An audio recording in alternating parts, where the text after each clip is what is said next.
So, good evening everyone. Atong ipadadson ang atong discussion nga wa na human ganihang buntag kay naabtan ako sa oras sa ting opisina.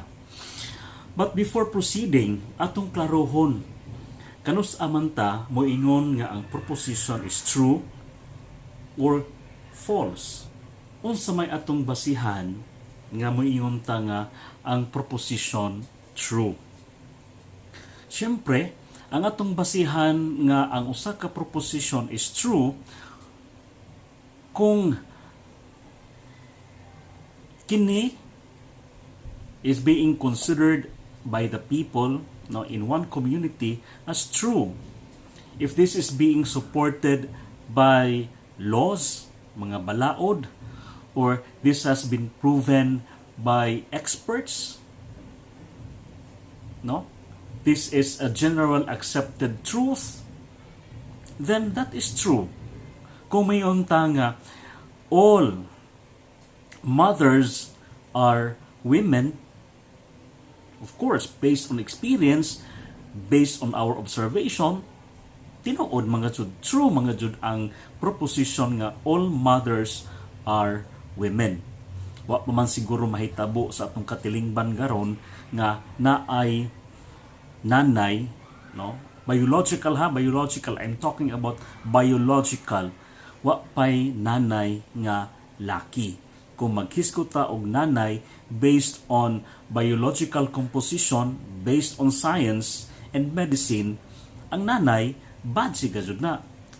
Okay? So that is, or these are our bases in determining whether the statement or proposition is true. Atong mga balaod. So, kung may yung tanga, divorce is illegal or invalid in the Philippines. Divorce is invalid or illegal in the Philippines. And that is true. Because by law and by policy, divorce is not yet accepted in our country. No? Wa pa mga jud na mapasar, wa pa man gi-approve diri sa atong nasod, although naa na siya kung possibility nga ma-approve na sa lower house o sa Senate. So mao na atong mga basihan when statement or proposition is considered true. The same is true with falsity. When can we say that a proposition is false? Again, based on our experiences, based on the common understanding and agreement among people on what are the things that we consider false. So kung may iyong tahita nga, all Filipinos are Chinese, tinuod ba na nga statement? No? So, by use of common sense and by use of our physical observation, we can say that that proposition is false. To say that all Filipinos are Chinese. Okay? So, inana ha, kung basig maglibog mo nga, kanus amat na makaingon nga true or false. Base sa unsay policy sa government, unsay gi-accept nga tinuod sa mga experts o sa mga authorities, sa mga scholars, based on our tradition, based on the generally accepted truth. Mao ni ang atong gamiton nga basihan, and of course common sense nga basihan in determining whether a proposition is true or false. Now, having this, we can already use the rules of opposition so that by logic, we can determine whether a proposition is true or false. Now, dinhi sa contrary propositions, humanang tag-discuss ginang buntag about when about truth, contrary propositions cannot be both true at the same time. So when we say all men are mortal, sumunang mortal mamatay, no? Doon may kinutuban. So all men are mortal is true, then for its contrary, all men are not mortal must be false.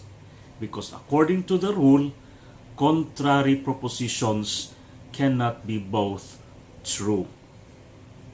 Okay, so klaro na diha nga portion. I think I was able to explain this morning's explanation or discussion in my video. Now, let us proceed to the second part. No?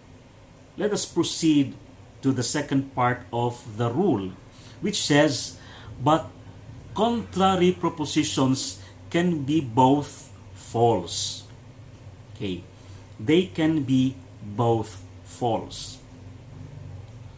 Now, in logic, particularly in this particular topic on oppositions, relationship between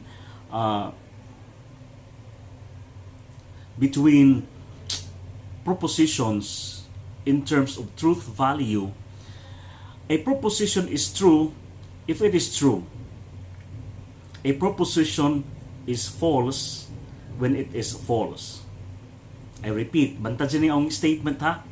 A proposition is true if it is true. A proposition is false when it is false.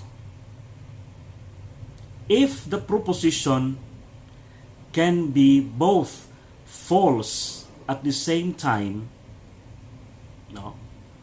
If two propositions can be both false at the same time, then it means that that proposition is doubtful. Doubtful. Okay? Doubtful. Kaduha-duhaan. Dili ta sure. Nasabtan? If contrary propositions are both false, then that means to say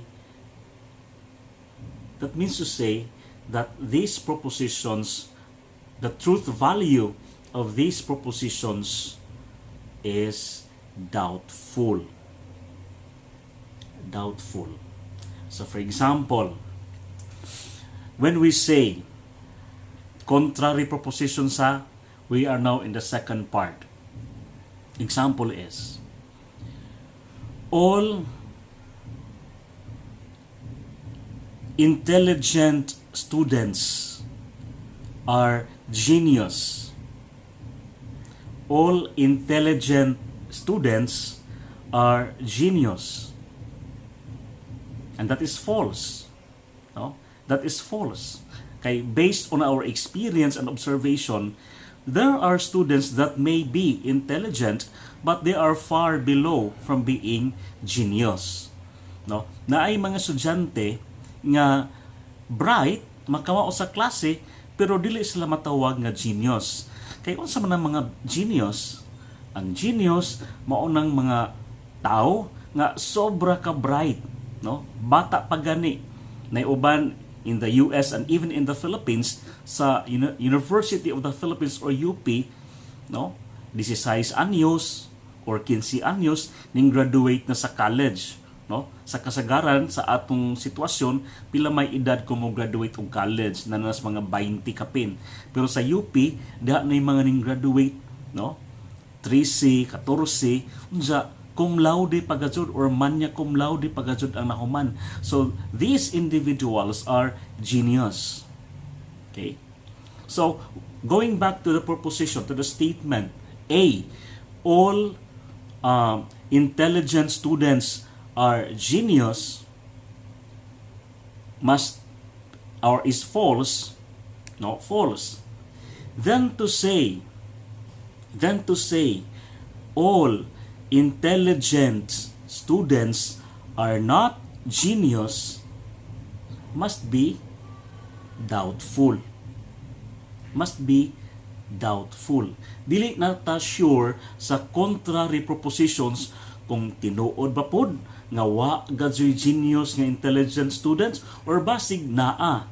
Dili laman tanan, no? Basig out of the 500 intelligent students na ay 5 ka genius, wa ta kahibaw, dili ta sure kung pila gajud kabuok ang mga genius nga intelligent students.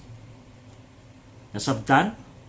So, if the given proposition is false, its contrary proposition is doubtful. So, manibot pasabot sa second part sa rule that contrary propositions can be both false. Can be, take note of kaning qualifier nga can be, pwede puro false or basig true ang usa, dili na ta sure. Okay, so always remember, if the given proposition is false, its contrary is doubtful. But if the given proposition is true, then its contrary is false. No? Kay the complete rule is, for contrary propositions, these are the propositions that cannot be both true at the same time, but they can be both false. So if the given proposition is true, the contrary is false. But if the given proposition is false, then its contrary proposition is doubtful. Doubtful means pwede tinuod, pwede pod og dili tinuod. Dili ta sure, mao na nga doubtful. Sabtan?